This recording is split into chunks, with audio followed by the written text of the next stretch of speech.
It is Thursday, May 23rd, 2019. When I checked this morning, I had 4 subscribers, so thank you very much for subscribing. I've got a little bit of an odd angle situation here, so I've got what I want to do lined up in the shot, and hopefully I can do this without moving it too much. But I want to talk about Sprang, which is a very ancient technique that's not on a loom. It predates knitting. It comes from the earliest examples we have are the Bronze Age, which is about 1450 BC in bogs in Denmark. But it spread all throughout the world. I found it in Central America, in Slovakia, and Slovenia, in Egypt. It's basically all over the world from at least the early Bronze Age to the 19th century, and even in the 20th century. One can argue that it's been done everywhere in the world for thousands of years. So what I have here is a setup here. It makes a stretchy fabric. So if I spread this out, you can see the fabric stretches and is kind of a lacy mesh. The reason why I have red and white is I'm setting this up for a class, and that's part of the reason why I'm doing the video now, is so that this is ready for a class. But the red and white helps with, when I started doing this, I found that the easiest thing to do, the most common mistake I made, was picking up the wrong thread. So I have the threads alternated red and white on this. Some people alternate in a different way and go front and back different colors. You can do it all one color, but this is set up specifically to make it easier to work with in a class situation. So what I've done here is I've stuck my hand through the middle. So what you have is you have front threads and back threads. This is kind of a cross between weaving and braiding. It's stretched on a loom, but it's warp threads only. There's no weft involved. So it's just these warp threads that are used in this technique. So there's a couple of different stitches for the basic Sprang, which this is kind of as basic of a technique as you can get. So you're either going to twist the threads with the same thread behind, you're basically switching positions, or you're going to twist it with the next one. So as we go, it'll become more clear. So the row I'm doing, the row I did before, I can tell here I had 2 threads. That means that I twisted it with the next thread over. So this thread is going to be the static row, the plain row. So I'm actually, with this first row, which is several rows in, I'm going to twist this thread, and this is really awkward, twist this thread with the same color. So I'm going with the same color. So I'm going to move the front thread to the back and the back thread to the front. And my hands are getting in the way. So front thread to the back, back thread to the front. So I'm just switching those positions. With this one, I'm dealing with the same color of thread. So if I'm twisting if I'm moving a red thread to the back, I'm going to move a red thread to the front.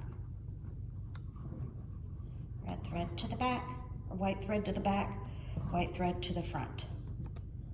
So I'm just switching the position of those threads.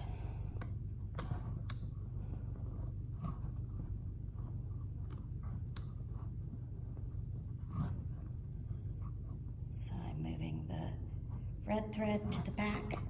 I'm taking that red thread from the back and moving it to the front.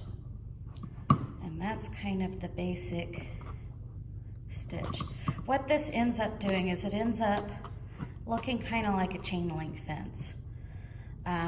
It's important, I have those sticks there, those are important to keep there, because at this point, if I take out all of those holding sticks, sometimes people use yarn, the whole thing will come undone, because this is just twisting. There's nothing, there's nothing holding these stitches in place right now other than those sticks. So it's the one that's in the very center needs to stay there. And I'm kind of in the center here, so it's very tight. But as I move across the row, I'm just moving the white thread to the back, the white thread to the front. I'm just working. This is kind of the static row. Both rows are important, or else you end up with just twisting those threads around each other and no fabric is made. So red thread to the back, red thread to the front, red thread to the back, or white thread to the back, white thread to the front, red thread to the back, red thread to the front. And I'm a little distracted because I'm trying to both do this and make sure I'm staying in frame with it, and making sure that the foam doesn't fall over.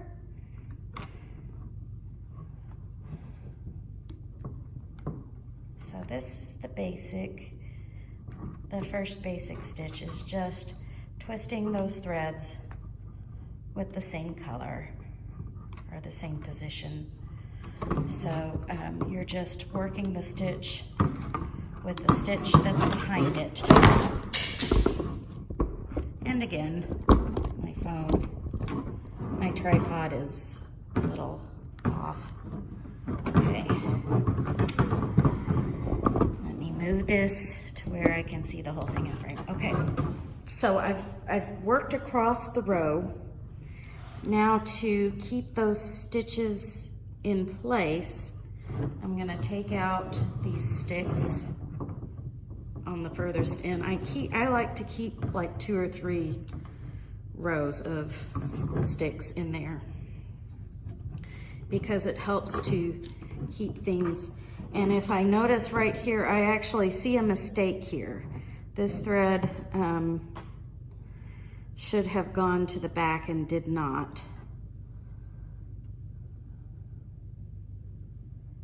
And it looks like this one should have gone to the back and did not. So there was a weaver error there.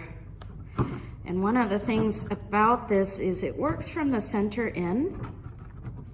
And let me reposition those sticks. Sorry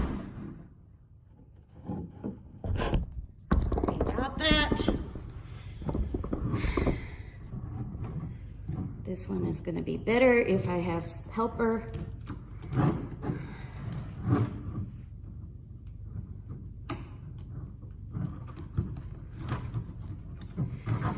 And as I go here, I like to tighten every row, go and tighten the rows before, just to tighten up that, making sure that's nice and compact.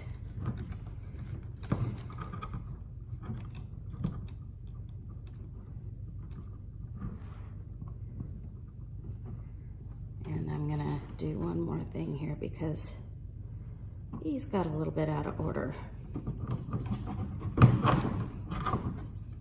This last one here. So I'm gonna switch the order on those.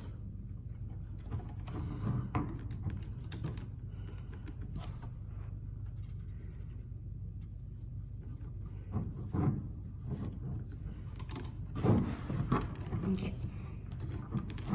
And there's another one out of order here, and I can tell it's out of order that I'm missed a stitch there because I have two white threads together. That's not what I want. I found it there.